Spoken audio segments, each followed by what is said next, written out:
Did you know that more than 50% of businesses here in Germany are founded by immigrants or expats? A surprising statistic considering how intimidating German bureaucracy can be. If you ever filled out a German tax form, you know exactly what I mean. Feels like an escape room, but instead of helpful clues, you get another form.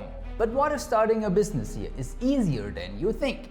In this video, we launch your own business here in Germany in only 5 simple steps.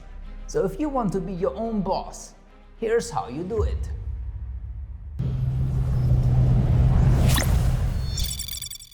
The first step is to choose the right type of business. And this part really matters because it affects everything: taxes, liability, paperwork, and costs. But before you sign up for anything, you need to make sure that you're actually allowed to start your own business. If you're not a German or EU citizen, check your visa status because some residence permits don't allow self-employment.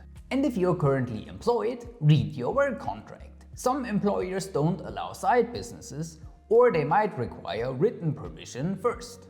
Once you've cleared that, you can start a solo entrepreneurship or a limited company. The solo entrepreneurship or Einzelunternehmen in German is the simplest and cheapest way to start a business. Under this, you got 2 paths. Option 1 is becoming a freelancer, Freiberufler in German. This is perfect for developers, designers, teachers, or consultants. And it's super easy to set up. You just notify Finanzamt and that's it.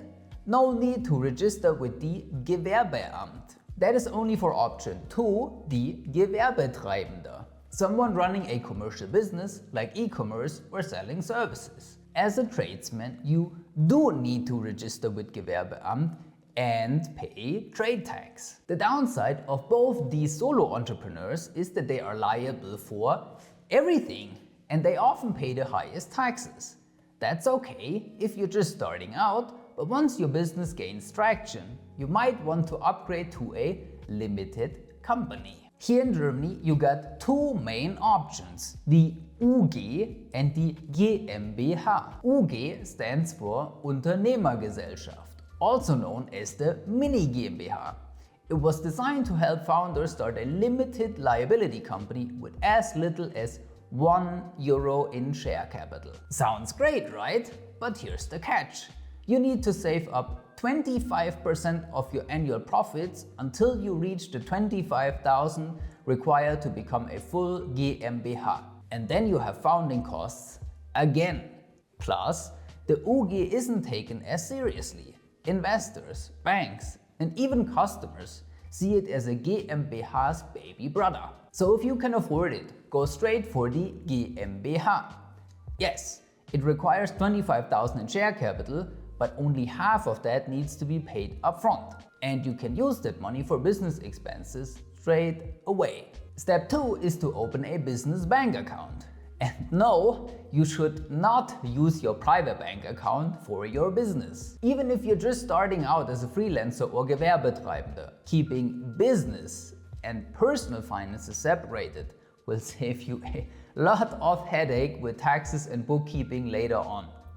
And if you're founding a UG or GmbH, a business account is actually mandatory because you can't complete your company registration without one. There are tons of banks to choose from here in Germany. And to help you find the right one, we have a business bank account comparison on our website.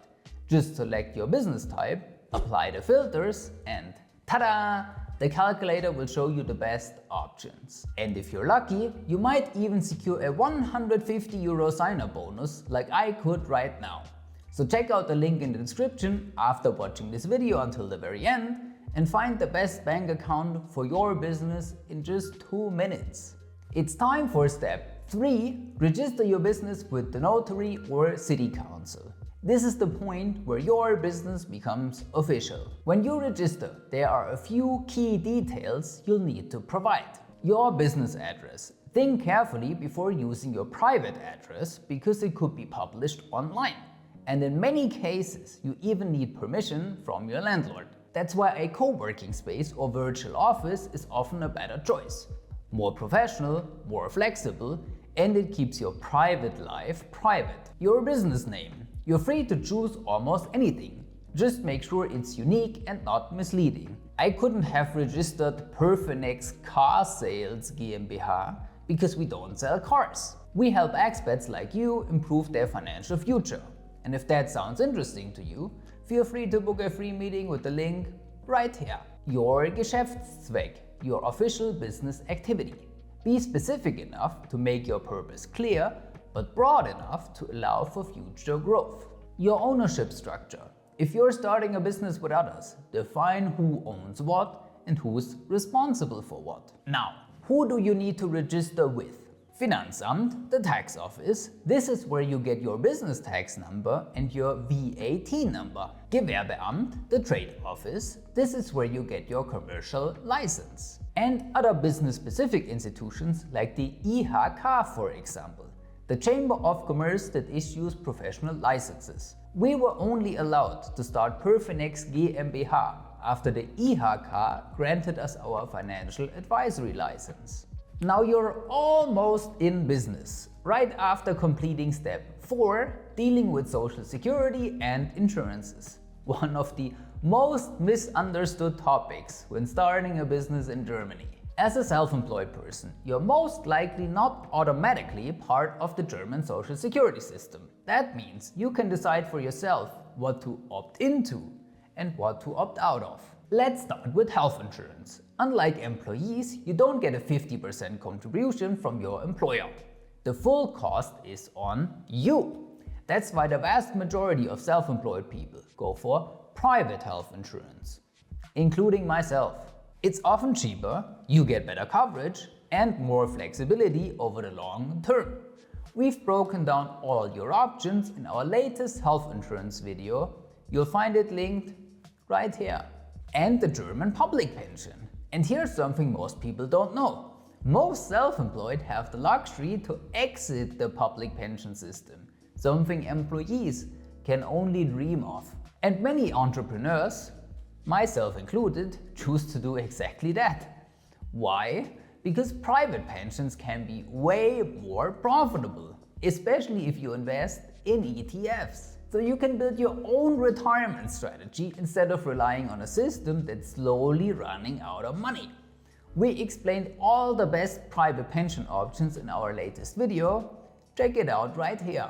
And depending on your exact business type, you might also consider additional insurances like legal, data protection, or professional liability. They aren't mandatory, but they can protect you from some serious financial risks, especially if you work with clients or handle sensitive information. Social security and insurances are there to protect you as the founder. And you know what else you need to protect? Your business with a trademark. That's step 5. If you put time, money, blood, sweat, and hairs into building a brand, then a trademark is what legally protects all of it. Without one, someone else can copy your name, your website, even your entire look, and there's not much that you can do about it. The good news is that registering a trademark in Germany is surprisingly easy. You can do it online at the DPMA website, the German Patent and Trademark Office.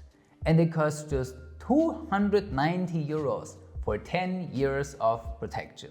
That's less than 30 euro per year to protect your brand that you built from the ground up. And I know how important this is from personal experience. Over the years, we had multiple copycats trying to steal the PerFinEx name and brand. But because we registered a trademark, we were able to shut them down immediately. Now, if you're just starting out as a solo freelancer, like a software developer with a handful of clients, a trademark might not be your biggest priority yet. But if you're building a real brand and want to scale, you need to think long term. And speaking of long-term decisions, one of the biggest choices you'll face as a self-employed person is public versus private health insurance. We break down exactly how they compare in this video, so you can decide what's best for you. Click here to watch it now und bis zum nächsten Mal.